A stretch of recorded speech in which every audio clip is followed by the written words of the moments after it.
Hello my dear student of class 3rd. Today I am going to teach you how to make tangram pieces. First of all, we will learn how to make 5-piece tangram. For this 5-piece tangram making you need a square sheet. सबसे पहले आपको एक square sheet की ज़रूरत होगी. Square means आपकी जो 4 side की लेंथ होगी वो इक्वल होगी. Okay students. So first of all I have taken a square sheet. ये स्क्वायर शीट है मेरे पास. अब आप इससे 5-पीस डायग्राम बनाना सीखेंगे. तो कैसे सीखेंगे? सो स्टूडेंट लुक, देखिए एक स्क्वायर शीट है. Square sheet, square means this sheet's 4 sides will be equal. First of all, we will fold it like this. Okay, press it tightly. इसको प्रेस करना है अच्छे से. After that, fold it like this. इसको इस तरीके से फोल्ड करिए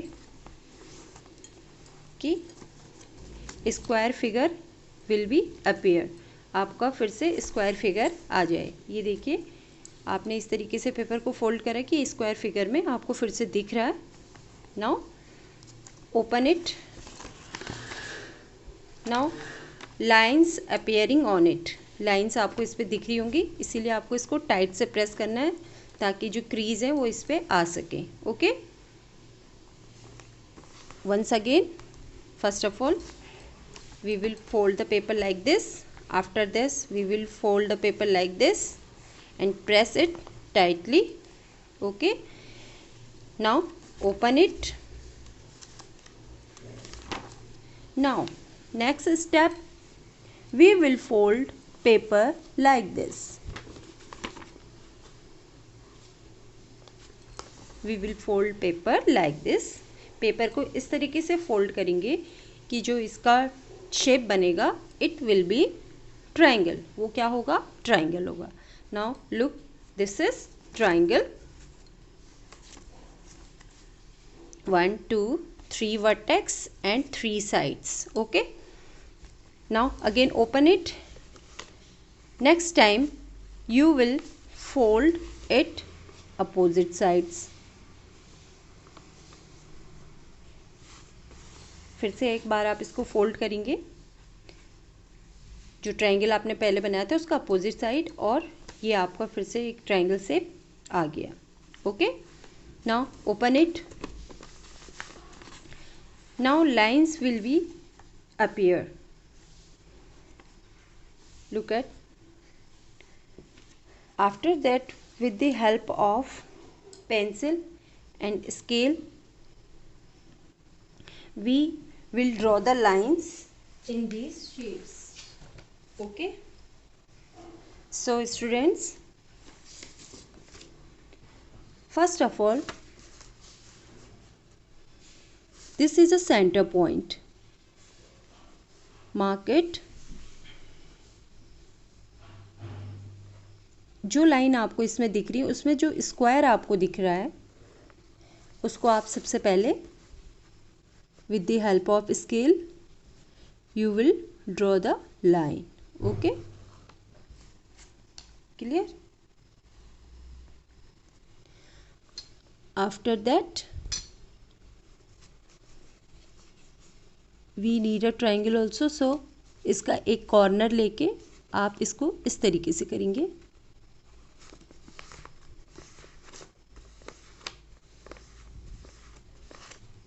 ओके, सो एक ट्रायंगल आपका ये आ गया. तो आप इस पे भी लाइन को क्या करेंगे? ड्रॉ करेंगे.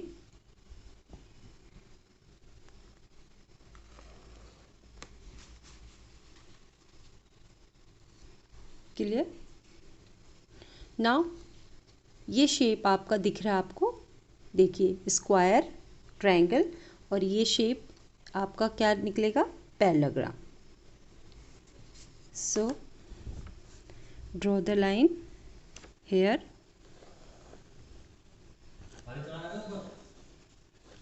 Now it is looking parallelogram. After that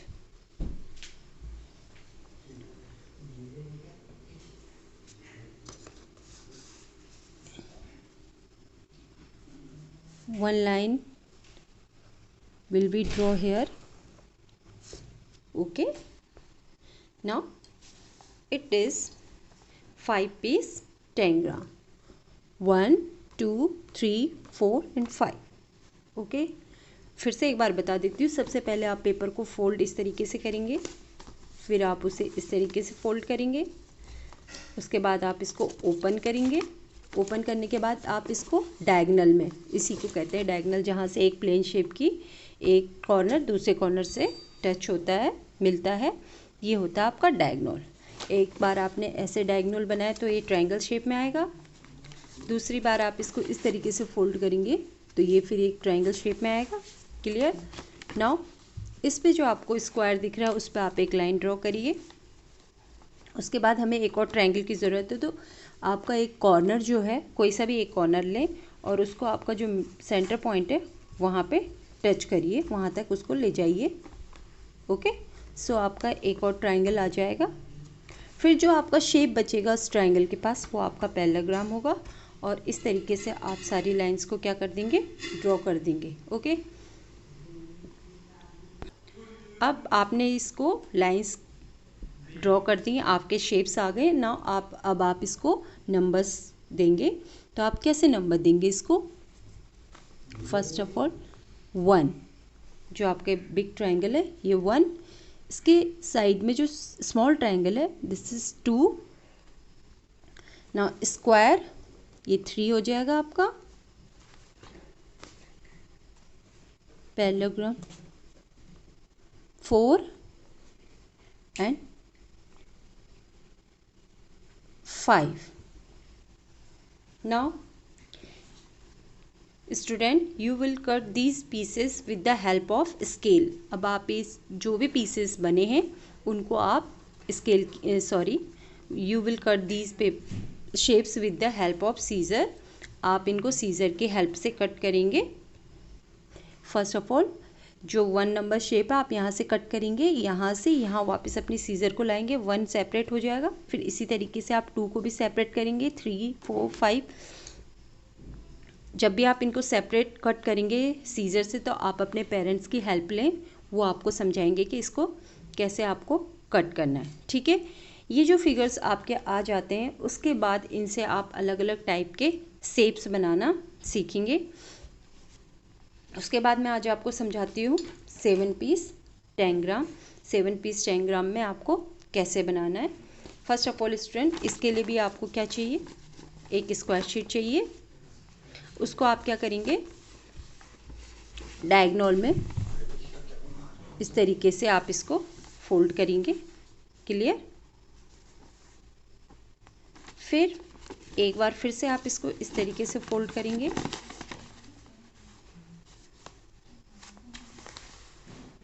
like this. Now open, इसको ओपन करेंगे. उसके बाद आप क्या करेंगे, उसका जो एक कॉर्नर होगा, कोई भी एक कॉर्नर को मिडिल पॉइंट पे लाइए. ठीक, ओपन करके उस पर लाइन ड्रॉ करेंगे. फिर आपका एक और कॉर्नर मिडिल पॉइंट पे लाइए, कोई सा भी कॉर्नर ला सकते हैं. इस तरीके से आप इसको ड्रॉ करेंगे. जो लाइन होगी उस पर आप मार्क करेंगे. अब फर्स्ट ऑफ ऑल जो आपने 2 डायगोनल्स बनाए हैं उन पे आप मार्क करें, इस साइड भी और इस साइड भी. अब जो आपके शेप्स बनेंगे, जो बिग ट्रायंगल है उसको 1, दूसरे नंबर का जो बिग ट्रायंगल है 2, 3, स्क्वायर 4, स्क्वायर के जस्ट नियर जो ट्रायंगल है वो 5, ये पैरेललोग्राम 6 और यहाँ जो आपका ट्रायंगल बना है 7. क्लियर. इन पीस को भी आप क्या करेंगे, with the help of scissor आप इनको कट करेंगे.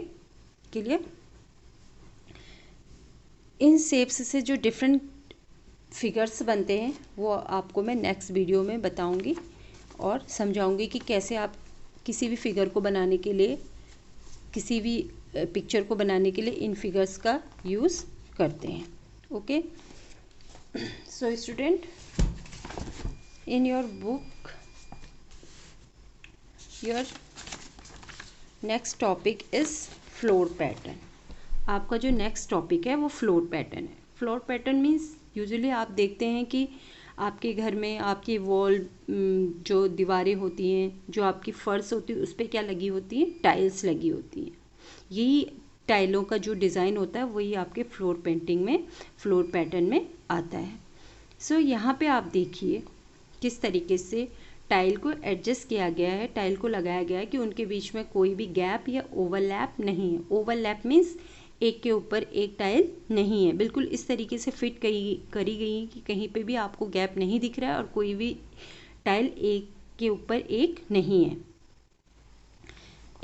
इस दूसरे फिगर में देखिए, ये टाइल है, ये फर्स्ट दो टाइल्स हैं, ये ऊपर की टाइल है और ये जो टाइल है ये यहाँ यूज़ हो रखी है. तो आपको देखिए इसमें टाइल्स को किस तरीके से अरेंज किया गया है कि उनके बीच में कोई भी गैपिंग या ओवरलैपिंग नहीं है. In next page, among the following, can you match the tiles with the design that they will make on the floor? Draw the lines to match. I already taught this topic. So आपको क्या करना है कि जो design जिस tile से match होता है उसको आपको मैचअप करना है. For example, this pattern will be match this tile, then this pattern will be match this tile. It is okay. This is match will be here and one is left which is match will be here. Okay, now after that complete the following tiling patterns. अब ये tiling pattern है, आपको इनको complete करना है. So it is very easy. आपको क्या करना है, आपकी बुक्स में जहाँ से ओवर हो रखा, ख़त्म हो रखा, वहाँ से आपको स्टार्ट करना है. इस तरीके से आपको स्क्वायर को 2 ट्रायंगल्स में डिवाइड करना है और फिर उसके अकॉर्डिंग उस पर कलर करना है. So it is very easy, you can do it. Next, shapes. Complete the pattern. Compare it with the pattern on page number 70 which also use 6 side shapes. What is the difference between the two? अब आपको यहाँ पे एक pattern दिया गया है और उसी के बैक साइड में पेज नंबर 70 पे भी आपका एक पैटर्न दिया गया है. तो आपको इन दोनों शेप्स में कंपेयर करना है कि आपको इसमें क्या डिफरेंस नज़र आता है. ओके, सो स्टूडेंट, यहाँ पे फर्स्ट ऑफ ऑल आप गिनेंगे कि टाइल्स के साइड्स कितने हैं. तो 1 2 3 4 5 और 6, ये टाइल आपकी 6 साइड्स टाइल है. ओके, और इसके अलावा इस पे 2 टाइल्स और हैं, वो हैं ट्रायंगल्स की. नाउ पेज नंबर 70 में जो आपका टाइल है इस पे कितने साइड्स हैं, 1 2 3 4 5 6, इस पे भी 6 साइड्स हैं. बट कंपेयर कैसा करना है आपको, इसकी साइड्स देखिए, यहाँ जो साइड्स हैं वो आपकी किस में है, सिंपल एक लाइन है. बट यहाँ पे आपकी 2 लाइंस इस तरीके से ट्रायंगल में उसने दिया और यहाँ की जो शेप है वो आपकी क्या है, सिंपल लाइन में है, स्क्वायर या रेक्टेंगल की लाइन में है. तो ये कंपेयर ये है कि इसमें भी 6 साइड है, इसमें भी 6 साइड है. बट इसके जो साइड्स, इसमें वर्टेक्स कितने हैं, 1 2 3 4 5 6, इसमें भी 6 वर्टेक्स हैं.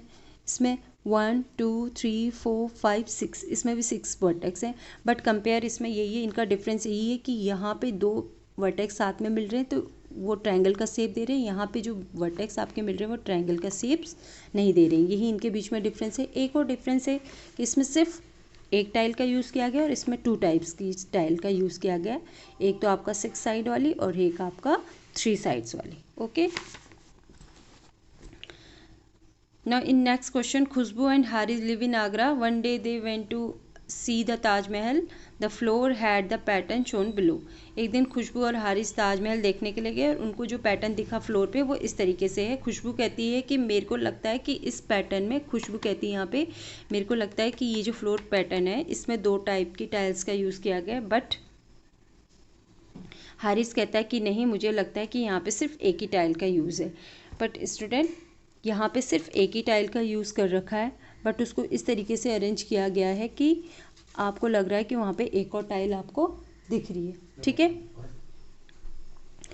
सो यहाँ पे ओनली 1 टाइल है और उसको इस तरीके से अरेंज किया गया है कि उसके बीच में एक डिज़ाइन और बन रहा है. क्लियर. अब इसमें मैं आपको कुछ इम्पोर्टेंट बातें बताना चाह रही हूँ जो आप ध्यान से सुनिए.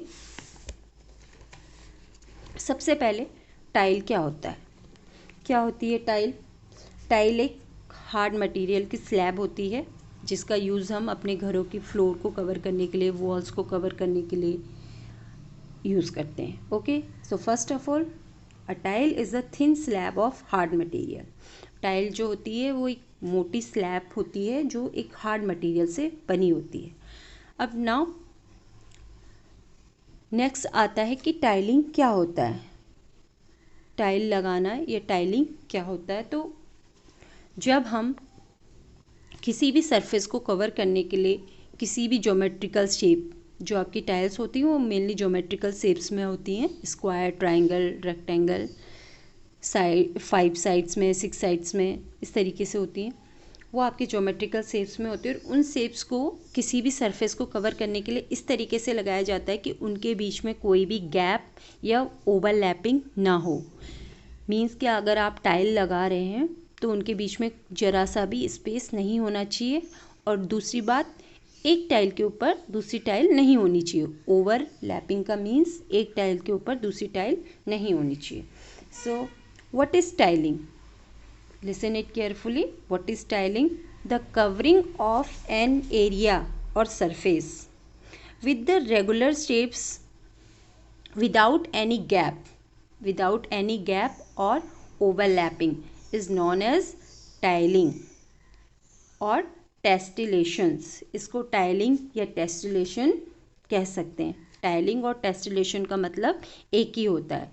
किसी भी सरफेस को कवर करने के लिए जो हम टाइल बिछाते हैं बिना किसी गैप के, बिना किसी ओवरलैपिंग के, उसको टाइलिंग या टेस्टिलेशन कहते हैं. ओके.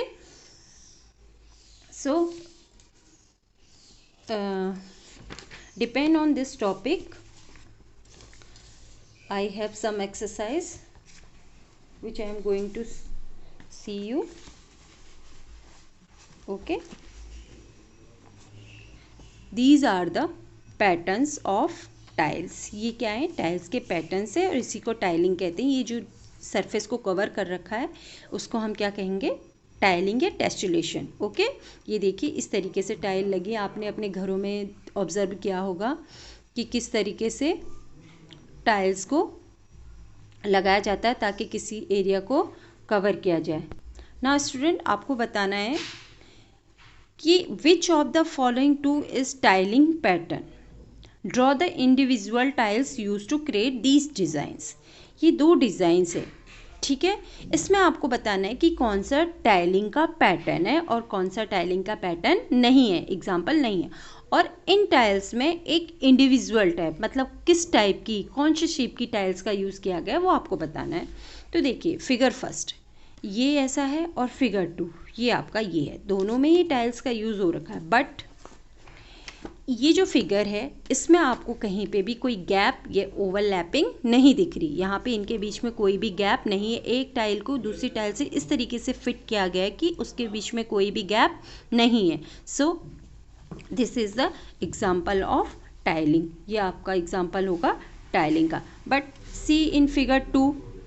फिगर 2 में टाइल्स अरेंज करी गई हैं बट उनके बीच में क्या हो रहा है, स्पेस छूट रहा है.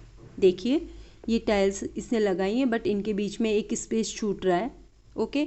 अगर हमें इसको कवर करना है तो हमें फिर इसी शेप की एक टाइल और चाहिए बट अभी ये जो फिगर है ये टाइलिंग का एग्जाम्पल नहीं होगा बिकॉज देयर इज गैप, इनके बीच में गैप है। ओके अभी कह रहा है क्वेश्चन में कि draw the individual tiles use to create these designs. तो एक इंडिविजुअल किस टाइप की टाइल्स का यूज़ किया गया है, तो एक इंडिविजुअल जो टाइल है वो ये है। इसमें इसके साइड्स कितने हैं, 1 2 3 4 5 6 साइड की टाइल है और उसका शेप क्या है, ऐसा है। ठीक है, जो फिगर 2 है उसमें भी टाइल इस शेप की है, उसके भी क्या है 6 साइड है और उसका इंडिविजुअल मतलब इस तरीके की एक एक टाइल का यूज़ यहाँ पे किया गया है। तो ये आपको अपनी नोटबुक में करना नहीं है, मैं जस्ट आपको समझा रही हूँ। ओके नाउ क्वेश्चन 2 में आपको बोल रहा है कि colour the correct shape of the tiles which make given pattern. अब जो ये पैटर्न है आपका, दिस इज अ पैटर्न, इसमें बोल रहा है कि इसमें से कौन से शेप की टाइल का यूज़ किया गया। तो यहाँ पे देखिए आपको ट्रायंगल शेप की टाइल दिख रही होंगी, तो आप क्या करेंगे, take the triangle. Next figure को देखिए, इसमें भी कौन सी टाइल्स का यूज़ किया गया है, ट्रायंगल। नेक्स्ट फिगर में 6 साइड, तो ये देखिए आपका 6 साइड ये वाली टाइल्स का यूज़ किया गया है। अगेन इन नेक्स्ट पिक्चर इसमें अगेन 6 साइड की टाइल्स का यूज़ किया गया है। Okay now colour the following grids to make a tiling pattern. अब आपको ये जो टाइलिंग पैटर्न है इसको कलर करना है और एक टाइलिंग पैटर्न आपको इसमें बनाना है। तो आप अपने अकॉर्डिंग कोई सा भी कलर इसमें फिल कर सकते हैं। ठीक है, ये आपकी टाइल्स है और इनमें ये जो ओवरलैपिंग ये जो अदर टाइल आपको दिख रही इसमें आप कोई दूसरा कलर यूज़ करें, इसमें कोई दूसरा, और ये जो स्क्वायर्स दिख रहे हैं इसमें कोई आप दूसरा कलर यूज़ करेंगे। अगेन एक नेक्स्ट पैटर्न है टाइलिंग का, या टाइलिंग या टेस्टिलेशन बोथ आर सेम, दोनों एक ही होते हैं। सो आप इस पर भी क्या करेंगे, अपने अकॉर्डिंग कलर फिल करेंगे। Okay student, now cross out ones which are not tessellation अभी मैंने बताया था कि टेस्टिलेशन और टाइलिंग एक ही होता है। अब आपको बताना है कि इसमें से कौन सा टाइलिंग पैटर्न का एग्जाम्पल है और कौन सा टाइलिंग पैटर्न का एग्जाम्पल नहीं है। तो फर्स्ट ऑफ ऑल इस पिक्चर को देखिए, इस पिक्चर में सारे शेप्स जो हैं एक दूसरे से टच हैं, बिल्कुल भी उनके बीच में गैप नहीं है, ना ही एक शेप दूसरे शेप के ऊपर चढ़ा है। तो this is the example of tiling, तो हम इस पर टिक करेंगे। सेकेंड, यहाँ पे आपको टाइल्स दिख रही हैं बट इनके बीच में क्या दिख रहा है, गैप दिख रहा है। So student this is not the example of tessellation और भी टाइलिंग, ये इसका एग्जाम्पल नहीं होगा। सो आप इसको क्या करेंगे, क्रॉस करेंगे। अगेन सी, यहाँ पे भी देखिए टाइल्स को इस तरीके से अरेंज किया गया है कि there is no gap, there is no overlapping on the tile. So this is the example of tessellation. D, again here is 6 side